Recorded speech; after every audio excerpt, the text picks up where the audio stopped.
ce monsieur et cette fille rentrent dans la chambre. La fille dit, ta chambre est très belle. Pendant qu'elle dit ça, elle voit un sorcier dans la chambre. Elle crie. L'homme dit, il y a encore quoi? La fille dit, regarde là-bas, il y a un sorcier. Le monsieur dit qu'il n'a rien vu. Pendant qu'il dit ça, il commence à verrouiller la porte. La fille lui dit de lui laisser la sortie, mais l'homme répond, non, moi je n'ai rien vu, attends un peu, on ira dans la chambre prendre quelque chose et ensuite on partira. Le garçon lui répète qu'il n'y a rien dans la chambre. La fille dit, c'est vrai? L'homme, oui. La fille, bébé, pourquoi tu as verrouillé la porte? Le monsieur, pour que personne ne nous dérange, c'est pour ça que j'ai fermé la porte. Viens t'asseoir ici. La fille s'assoit. L'homme lui demande, tu prends quoi? La fille, je ne veux rien. L'homme, non, non, tu dois forcément prendre quelque chose. La fille, d'accord, donne-moi une sucrerie. Le monsieur, d'accord, donne-moi une minute. Il rentre dans la chambre. Pendant ce temps, la fille sort son portable. Suivez bien ce qui va se passer ici sans rien rater. Elle appelle son amie. Elle lui donne l'adresse où elle est. Sa copine dit, d'accord, je viendrai tout à l'heure.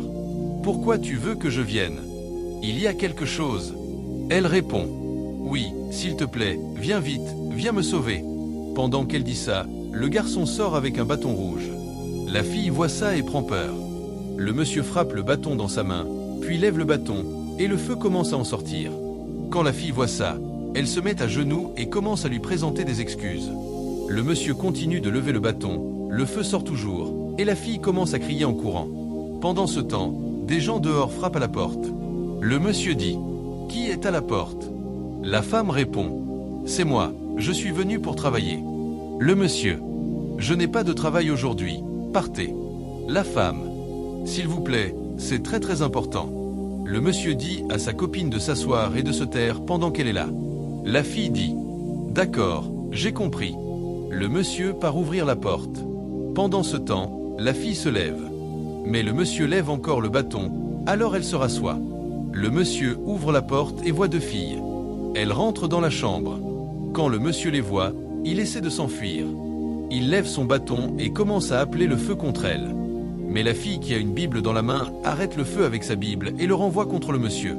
Une fois, deux fois, trois fois. Le monsieur tombe par terre. Le feu commence à lui brûler le bras. Il crie, « Oh mon bras! Oh mon bras! Aidez-moi s'il vous plaît, mes bras !» La femme qui tient la Bible demande, « Tu voulais faire quoi à cette fille? Et pourquoi tu l'as enfermée dans la chambre ?» Le monsieur, « Je voulais la prendre pour faire de l'argent. » Sa copine dit, « Oh mon Dieu! Je t'avais pourtant dit de ne pas suivre ce monsieur, de ne pas monter dans sa voiture. Et pourtant, tu t'es entêté. Tu ne le connais pas, et tu es monté dans sa voiture. Tu as failli perdre ta vie à cause de ça. » La fille commence à lui demander pardon en l'embrassant. Les deux filles remercient la femme avec la Bible. Elle répond, « Ce n'est pas moi qu'il faut remercier, il faut remercier le Dieu Tout-Puissant. » La femme appelle le monsieur. « Je vais t'aider, mais à une condition. Tu vas te confesser et dire tout ce que tu as fait de mal à Dieu. Tu vas tout dire ici et accepter le Seigneur Jésus-Christ. Ensuite, je prierai pour toi. » Le monsieur dit, « Oui, je vais me confesser. J'ai déjà tué plusieurs femmes pour de l'argent. » La copine dit, « Oh mon Dieu !» Le monsieur continue, « J'ai tué plusieurs personnes pour de l'argent.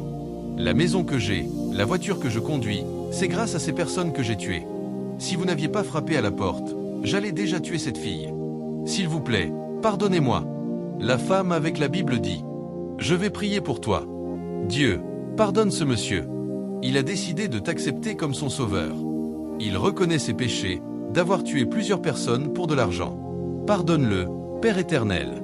Accepte-le comme ton enfant. Merci, papa, car tu as accepté notre prière. » Elle dit au monsieur, « Dieu t'a accepté comme son enfant. » Le monsieur, « Amen. » La femme, « Donne-moi le bâton. » Le monsieur, « Tu ne peux pas tenir ce bâton. C'est avec lui que je tue les gens et que je prends leur sang pour faire de l'argent. S'il te plaît, si tu le prends, ça va te faire mal. » La femme, « Non, donne-le-moi, ça ne va rien me faire. » Le monsieur, « Tu es sûr? » La femme, « Oui, très sûr. N'aie pas peur de moi. » Elle prend le bâton et le jette.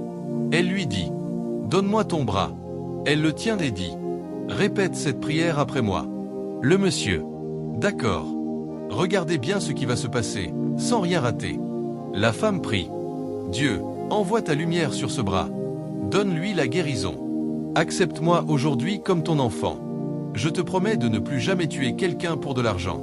Merci, Seigneur, tu as accepté ton enfant. » Le monsieur se lève, et quelque chose quitte son bras. Il dit, « Mon bras ne me fait plus mal. » La femme dit, « C'est Dieu qui a fait ça. »